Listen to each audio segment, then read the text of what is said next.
Good morning everyone. आज के इस वीडियो में हम लोग डिस्कस करेंगे प्रोग्रेसिव ग्रुप टास्क के बारे में। What this task is, how it is framed and what are the general mistakes candidate commit in these task. इससे पहले जो दो टास्क आपने किए हैं वो भी लीडरलेस टास्क थे। One was group discussion and second was group planning exercise. Progressive group task is third test in the battery of GTO series. This is again first outdoor leaderless group task. Since it is a leaderless task, you all people or all 10 candidates will be performing this task together without having any appointed leader. अब देखो ये task बनाए किस तरीके से जाते हैं। We call it progressive group task since it is a series of task. There are 4 task and the task are in the sequence of their complexity.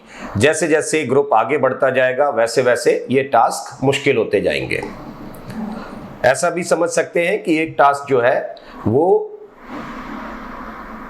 15 से 16 फीट चौड़ा होता है और 15 से 16 फीट इसकी लंबाई होती है। जनरली ये स्क्वायर शेप होता है और इसका कोई एक स्पेसिफिक रास्ता नहीं होता है।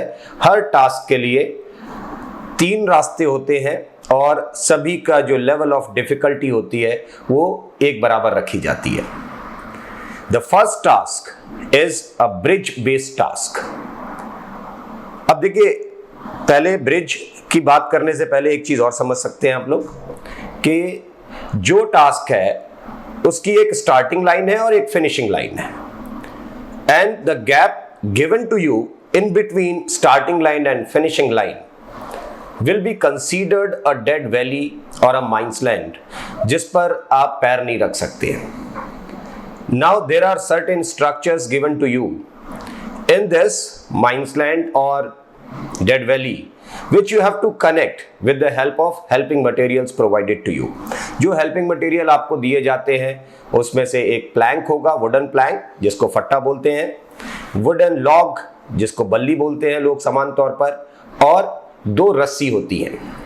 You also need to carry a load which will be in a form of plastic drum, metallic box, wooden box, anything which is weighing somewhere in between 12 to 15 kg. Remember, you cannot use that load as helping material. आप उस load को helping material के तौर पर use नहीं कर सकते हैं, उसको आपको कैरी करके जाना है दूसरे एंड पर। जो पहला टास्क होता है उसमें स्ट्रक्चर्स जो दिए जाते हैं उनको आप आसानी से कनेक्ट कर सकते हैं। While performing these tasks, you have to follow certain rules also. So let me explain you first what are the rules you have to follow there. First, it is a color rule. All structures given to you, including starting line as well as finishing line, are painted in 3 different colors. First, it will be a white color.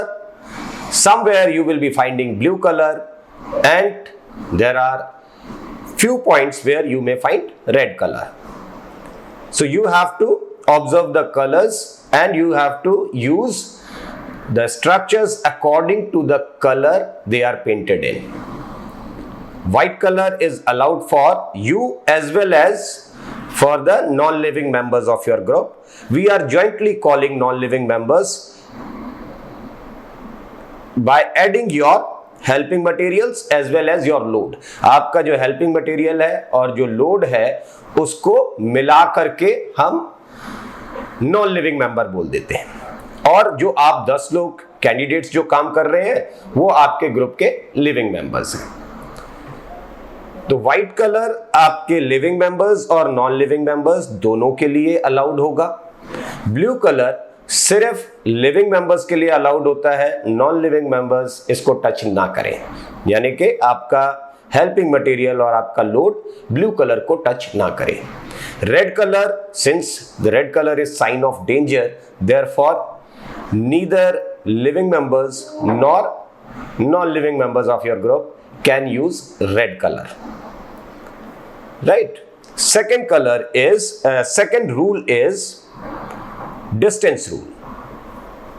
The structures given to you are having some gap, and once you are trying to connect two structures, if the gap you find is 4 feet or more than 4 feet vertically or horizontally, there you cannot negotiate the gap without minimizing it. कोई भी gap जो 4 feet या इससे ज्यादा vertically या horizontally आपको दिख रही है, उसको आप बिना कम किए डायरेक्ट निगोशिएट नहीं कर सकते हैं।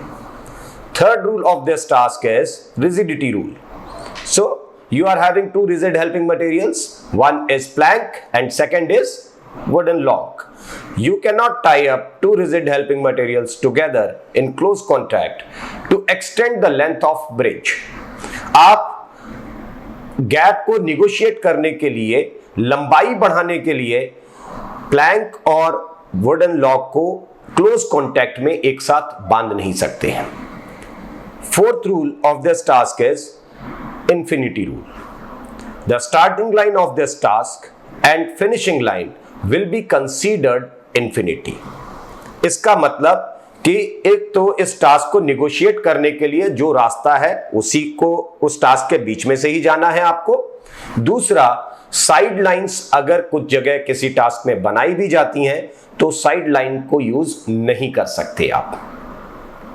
And the last is group rule. क्योंकि यहां पर 4 टास्क होते हैं सीरीज में, तो अगर आपके ग्रुप का कोई मेंबर फिनिशिंग लाइन को क्रॉस कर चुका है, वो तब तक नेक्स्ट टास्क को अप्रोच नहीं कर सकता जब तक कि आपके पूरे ग्रुप मेंबर्स पिछले टास्क को सक्सेसफुली निगोशिएट ना करें।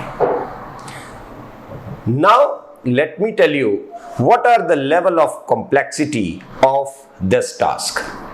The first task is a bridge based task. जो स्ट्रक्चर आपको दिए गए हैं उसको निगोशिएट करने के लिए या कनेक्ट करने के लिए आपको 2 ही विकल्प मिलते हैं। Remember only 2 methods. One, either you can make a bridge, or second you can make a cantilever, what we call in general terms liver. तो या तो वह लिवर बनेगा और या फिर ब्रिज बनेगा। ब्रिज क्या होता है और लिवर क्या होता है, इसको हम एक बार डेमोन्स्ट्रेट करके आपको समझाते हैं। पहले first we will try to understand what is bridge. अब देखो, ये पॉइंट ए है और ये पॉइंट बी है। मेरे पास एक स्केल है जिसको मैं प्लैंक अज्यूम करता हूं और मुझे पॉइंट ए से पॉइंट बी की तरफ जाना है। मैं इस प्लैंक को सिंपल ऐसे रख दे रहा हूं और ये पॉइंट ए और पॉइंट बी को डायरेक्टली कनेक्ट कर रहा है। मैं इसके ऊपर से चल के जा सकता हूं। तो ब्रिज क्या होता है, जिसपे दोनों एंड आपको फिक्स मिलते हैं and you can walk over that. लेकिन अगर मैं इस दूरी को बढ़ा दूं, अब क्या होगा? अब अगर मैं यहां से लगाने की कोशिश करूंगा तो ये इस तरफ ग्राउंड में गिर जाएगा, और अगर मैं इधर से टच कराना चाहता हूं तो यहां से इस तरफ गिर जाएगा, क्योंकि ये दूरी बढ़ा दी गई है। अब मैंने कहा ये गिर जाएगा किस कंडीशन में, जब यहां पर कोई एफर्ट अप्लाई नहीं किया है मैंने। अगर मैं यहां पर एफर्ट अप्लाई कर दूं तो अब ये नहीं गिर रहा है। जो आपने अपने अर्ली स्कूलिंग डेज में पढ़ा होगा, L1 D1 need to be equal to L2 D2. Same this I am applying over here. यही चीज अप्लाई हो रही है। देखो, ज्यादातर टास्क में जितनी आपने बेसिक एजुकेशन पाई होगी, it is all about application of your education. So I know that if I will be applying effort over there, अगर मैं यहां पर effort लगाऊंगा तो ये टच नहीं होगा, ये ऊपर फ्री एंड है and I can still walk over this. तो मैं एफर्ट जनरेट करने की कोशिश करूं and this becomes a liver. अब ये लिवर बन गया है। लिवर बनाने के लिए देखो एक और चीज ध्यान रखनी है कि आपने एफर्ट अप्लाई किया है, अच्छी बात है, लेकिन जब तक उसका फलक्रम नहीं होगा तब तक वो टिक नहीं सकता है। इसको एक और तरीके से समझते हैं कि ये अगर मैंने इस तरीके से, ये मेरा पॉइंट ए है और ये पॉइंट बी है, मैं इसके ऊपर से चल के जा सकता था, दूरी बढ़ा दी ये नीचे गिर जाएगा, लेकिन अभी भी ये नीचे नहीं गिरा है, ये उसी तरीके से टिका हुआ है और इस पर मैं चल के जा सकता हूं। अब इस हाथ को अगर आप मेरे देखेंगे तो एक उंगली मेरी इसके ऊपर है और एक इसके नीचे है और मुझे जाना इस तरफ है, तो जो उंगली नीचे है ये इसके फलक्रम का काम कर रही है और ये जो उंगली ऊपर है ये इसके एफर्ट का काम कर रही है। कोई भी लीवर इस तरीके से नहीं बनाया जा सकता जिसमें फलक्रम और एफर्ट ना हो। कोई भी एक चीज आप इसमें से हटा देंगे ये लीवर अपने आप नीचे गिर जाएगा। ये नीचे वाली उंगली हटा दूंगा ये लीवर अपने आप नीचे चला जाएगा। बिना फलक्रम के लीवर नहीं बन सकता। इंपॉर्टेंट थिंग, अगर मैं नीचे वाली उंगली ऐसे ही छोड़ देता हूं और ऊपर वाली हटा लेता हूं तो भी ये नीचे गिर जाएगा। इट मींस एफर्ट भी उतना जरूरी ही है। तो दोनों चीजों को ध्यान से समझना है और लिवर बनाते समय आप सिर्फ दो चीजें देखने की कोशिश करें स्ट्रक्चर के अंदर कि मैं एफर्ट कहां से जनरेट करूंगा और फलक्रम कहां मिलने वाला है मुझे। Now bridge, what we had seen in demonstration is something which is connecting to structures easily। दोनों तरफ फिक्स्ड तरीके से ये कनेक्ट कर सकते हैं और आप इसके ऊपर से आसानी से चल सकते हैं। दूसरा तरीका जो हमने देखा था वो था लिवर। लिवर में एक एंड फ्री होता है और जैसे ब्रिज में दो फिक्स्ड एंड होते हैं, लिवर में एक फिक्स्ड एंड होता है। अब जो पहला टास्क है वो ब्रिज बेस्ड टास्क है, मतलब आपको जो स्ट्रक्चर्स मिलेंगे उनको आप आसानी से प्लैंक या लॉग से कनेक्ट करके जा सकते हैं उसके ऊपर से चल करके। Second task is lever based task. When we are talking about lever, there are two types of lever. First we have to understand what is lever. Lever is any structure which is having an effort at one end and a fulcrum below that liver। अगर effort और fulcrum को आप ध्यान से समझ सकते हैं तो पहली बात, fulcrum हमेशा liver के नीचे होता है और जिस डायरेक्शन में आपको जाना होगा उस डायरेक्शन में होगा। effort आपकी तरफ होता है, यानी कि जिस तरफ आप जाने वाले हैं उसके ठीक उल्टी तरफ, और हमेशा लिवर के ऊपर अप्लाई किया जाता है। इसके अलावा लिवर बनाने का कोई दूसरा रास्ता नहीं है। कितना भी मुश्किल लिवर होगा उसमें एफर्ट और फलक्रम का होना जरूरी है। The second structure is liver based, but it is simple liver based। What is simple liver based? You will be finding a structure where the effort as well as fulcrum is provided in the structure itself। You only have to observe that structure and fix it at right place। The third task is improvised liver based task। What is improvised liver based task? There you will be finding structures where out of fulcrum or effort one thing will be missed out। ऐसे structure में क्या करते हैं, या तो effort miss होता है या फलक्रम मिस होता है, which you have to generate on your own. ये आपको खुद से बनाना होता है with other helping materials provided to you. Let it be rope given to you, let it be log or plank, anything which you can apply there, and connecting it with the other one you can make a liver। The fourth one is the toughest one, and but still it is improvised liver based task। ये भी improvised liver based task होता है। एक चीज बिल्कुल ध्यान रखिएगा, कोई ऐसा स्ट्रक्चर नहीं बनाया जाता है जिसमें दोनों चीजें एक साथ हटा दी जाए।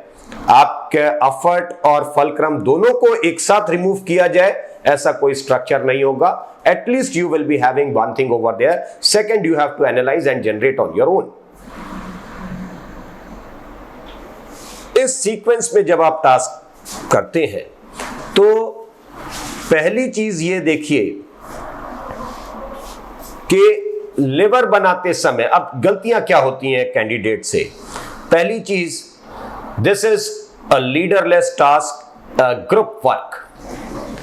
So first important thing is group behaviour of one individual. आपका ग्रुप बिहेवियर कैसा है? क्योंकि ज्यादातर यंगस्टर्स टास्क को टेक्निक समझने में ज्यादा इंटरेस्टेड रहते हैं, टास्क को एनालाइज कर नहीं पाते हैं.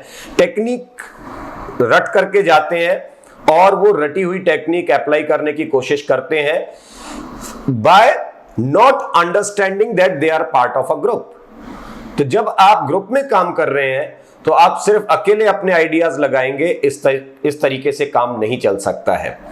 What these task are better known, these task are called your man and material management skill task. So there are 10 people in your group. You have to manage your manpower effectively.